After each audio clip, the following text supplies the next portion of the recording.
पाठ 18 अपठित गद्यांश और पद्यांश। आज नाना जी कुछ कहानी और कविताएं पढ़ रहे हैं। तभी उनके पास जिज्ञासा और प्रेरित आ गए। तब नाना जी ने उनसे अपठित गद्यांश और पद्यांश के बारे में बात की और उन्हें समझाया कि अपठित गद्यांश का अर्थ है गद्य का ऐसा अंश जो पहले ना पढ़ा गया हो। अपठित पद्यांश का अर्थ है पद्य कविता का ऐसा अंश जो पहले ना पढ़ा गया हो। पद्यांश को काव्यांश कविता का अंश भी कहते हैं। अपठित गद्यांश या पद्यांश हल कराकर विद्यार्थियों का बुद्धि परीक्षण किया जाता है। इसमें यह जांचा जाता है कि विद्यार्थी की सोचने समझने की क्षमता कितनी है। अपठित गद्यांश और पद्यांश को हल करते समय इन बातों का ध्यान रखना चाहिए। गद्यांश या पद्यांश को सबसे पहले 2-3 बार ध्यानपूर्वक पढ़ना चाहिए। गद्यांश या पद्यांश में प्रमुख लगने वाली बातों को रेखांकित कर लें। गद्यांश में आए हुए मुहावरों या लोकोक्तियों को भी रेखांकित कर लें। गद्यांश या पद्यांश के अर्थ तथा भाव को ध्यान में समझें। गद्यांश या पद्यांश के अनुसार ही उत्तर दें। उत्तर अपनी भाषा में भी दे सकते हैं, लेकिन गद्यांश का मूल अर्थ नहीं खोना चाहिए।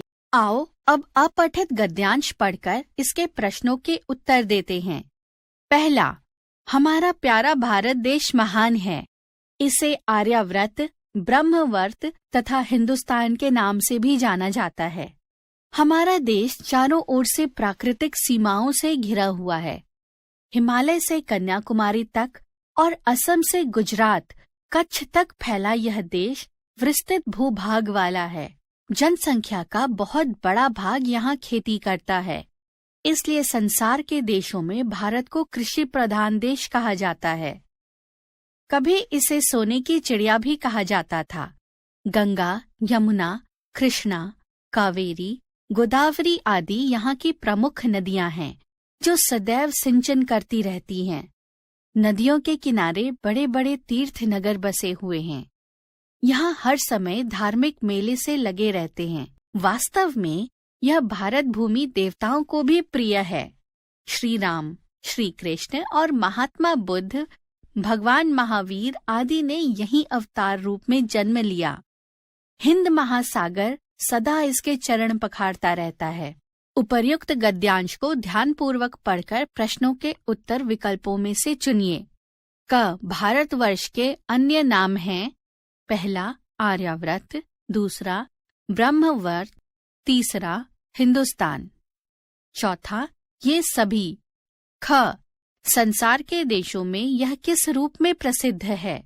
पहला, कृषि प्रधान देश के रूप में, दूसरा, विज्ञान प्रधान देश के रूप में, तीसरा, विद्या प्रधान देश के रूप में, चौथा, ये सभी। ग, इस देश की प्राकृतिक सीमाएं कहाँ तक फैली हैं? पहला, हिमालय से कन्याकुमारी तक, दूसरा, उड़ीसा से कच्छ, गुजरात तक, तीसरा, पहला एवं दूसरा, चौथा, इनमें से कोई नहीं। घ, भारत की प्रमुख नदियों के नाम हैं। पहला, गंगा एवं यमुना, दूसरा, कृष्ण एवं कावेरी, तीसरा, गोदावरी, चौथा, ये सभी। उत्तर: क चौथा, ख पहला, ग तीसरा, घ चौथा। दूसरा, हमें प्रतिदिन व्यायाम करना चाहिए।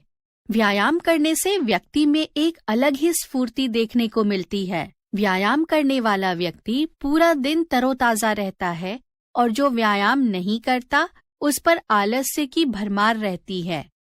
व्यायाम करने से हम अनेक रोगों से बच सकते हैं, क्योंकि व्यायाम करने से जब पसीना शरीर से बाहर निकलता है तो अनेक बीमारियां दूर होती हैं और हम स्वस्थ बने रहते हैं। यदि हम प्रतिदिन व्यायाम करते हैं और 2 दिन तक ना करें तो खुद ही शरीर सुस्त और थका थका सा महसूस होता है।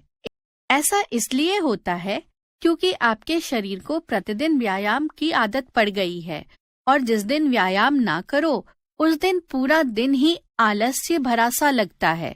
उपर्युक्त गद्यांश को ध्यानपूर्वक पढ़कर दिए गए प्रश्नों के उत्तर संक्षेप में लिखिए। क, हमें व्यायाम कब करना चाहिए? उत्तर, हमें प्रतिदिन व्यायाम करना चाहिए। ख, व्यायाम करने वाले व्यक्ति और व्यायाम ना करने वाले व्यक्ति में क्या अंतर होता है? उत्तर, व्यायाम करने वाला व्यक्ति पूरा दिन तरोताजा रहता है और जो व्यायाम नहीं करता उस पर आलस्य की भरमार रहती है। ग, व्यायाम करने से हम कैसे स्वस्थ बने रहते हैं? उत्तर, व्यायाम करने से पसीना जब शरीर से बाहर निकलता है तो अनेक बीमारियां दूर होती हैं और हम स्वस्थ बने रहते हैं। घ, जिस दिन व्यायाम ना करें उस दिन क्या होता है? उत्तर, जिस दिन व्यायाम ना करें उस दिन पूरा दिन ही आलस्य भरा सा लगता है।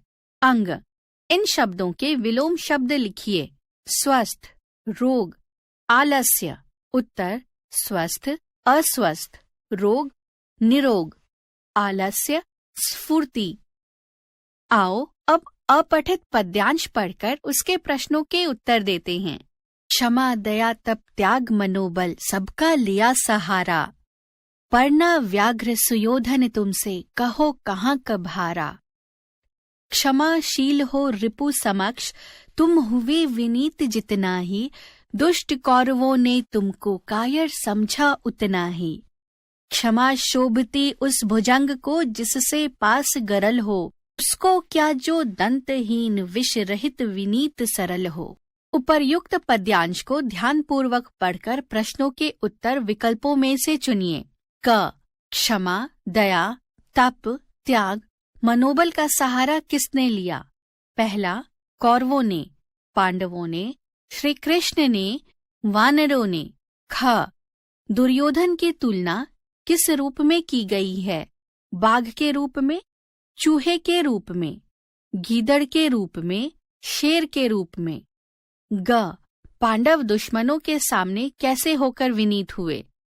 कठोर होकर, निर्दय होकर, क्षमाशील होकर, निडर होकर। घ, कौरवों ने पांडवों को क्या समझा? कायर, वीर, क्षमाहीन, मेहनती।